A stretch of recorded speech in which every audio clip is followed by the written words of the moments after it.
Hello everyone, it's Crystal. Today we're going to talk about the terms should, had better, must, and have to. We are going to talk about when and how to use these terms, as well as the differences between them. So let's go ahead and get started. Let's start with should. Should is used for giving advice, recommendations, or to talk about what is generally right or wrong. It is not as strong as must or have to, so should sounds a lot softer in tone. You should watch that new drama. It's amazing. I really should go home now. There should be more resources for the poor. I should get home. I should get home. Next is had better. Had better is used when giving advice about specific things or to give strong advice where there is some danger or negative result if we do not follow that advice. Because of this, it is somewhat strong in tone. It is often shortened to I'd better plus infinitive. We'd better take some water with us on the hike. If we don't, something bad might happen. You'd better avoid that part of town. You'd better take an umbrella with you, or you might get rained on. I'd better leave now before traffic gets worse. We had better disable. Now, let's compare these sentences. You should brush your teeth, and you'd better brush your teeth. The first sentence using should is just basic advice. It would be a good idea if you do it. And it sounds much softer in tone. The second sentence using had better sounds like much stronger advice and suggests some negative consequence if you do not brush your teeth, like getting cavities or some other dental problems. We might use either sentence, just depending on the situation. Now, let's take a look at must. Must has quite a few meanings. We often use this to say that something is necessary or essential, and it generally is what the speaker thinks is necessary. It can be used for obligations or rules, and it can also be used for recommendations when we make an assumption about something or when we reach a logical conclusion about something. Must can only be used in present or future tense sentences. You must visit us soon. This is an obligation. Passengers must not eat on the subway. This is a rule. You must try this cafe. It is so good. This is a recommendation. You must be tired after that 8-hour shift. This is an assumption. I must go. I must go. Next is have to.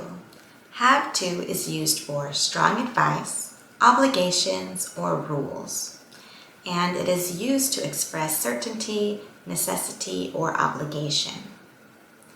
This letter has to be mailed today. I'm sorry, but I have to leave early today. You have to watch that drama. Must and have to are both used to talk about obligations and necessity. Must is more often heard in formal situations or in written English, while have to is used more in informal situations or in spoken English. Also, have to implies that the obligation is not necessarily coming from the speaker themselves, but from someone or something else. I have to have money to buy food. I have to have money to buy food. Now let's take a look at a few sentences you might hear on an airplane. Passengers must fasten their seatbelt before takeoff. I'm sorry, sir, but you have to fasten your seatbelt before we can leave. The first sentence is something that you might hear as an announcement on the plane or on the safety card. We use must because this is a formal or written obligation. And this is a rule, which we often use must for.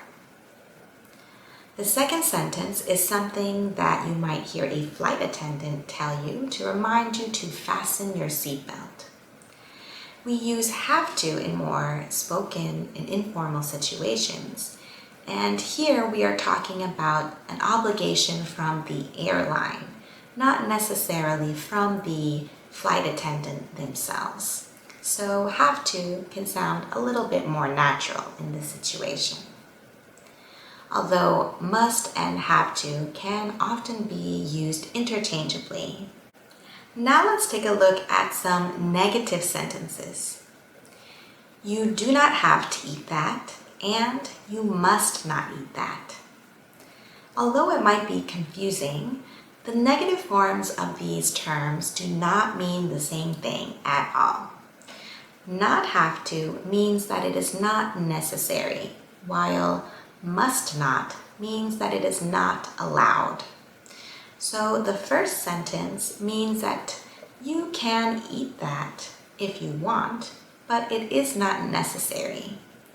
And the second sentence, you must not eat that, means that you are not allowed to eat that thing. Now let's take a look at a few questions. Do I have to attend the meeting tomorrow? And should I attend the meeting tomorrow?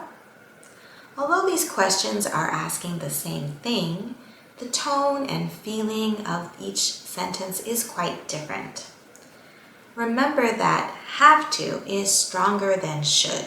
So the question form, do I have to do something, can sound like you really don't want to do it. So it sounds like I don't really want to attend the meeting. So asking in this way can sound a little rude, especially in the workplace. It is something that I often hear teenagers say, for example. I might ask my son, could you take out the trash, please? And he might ask me, do I have to? This can sound very rude and whiny. Do I have to? Do I have to? The second question, should I attend the meeting tomorrow, sounds more polite and much softer in tone than the first question. This question is asking if I am obligated to go or if it is a necessity that I attend the meeting. Depending on the situation, I might also ask this question like this. Would you like me to attend the meeting tomorrow? This question focuses less on necessity or obligation and simply asks if they want me to attend the meeting or not. So the intention is a little different. I really hope that you all have a better understanding of these terms. Remember that you have to keep on practicing to improve your skills. If you have any questions or comments or suggestions, please leave them down below. Please like and subscribe for new content, and until next time, bye!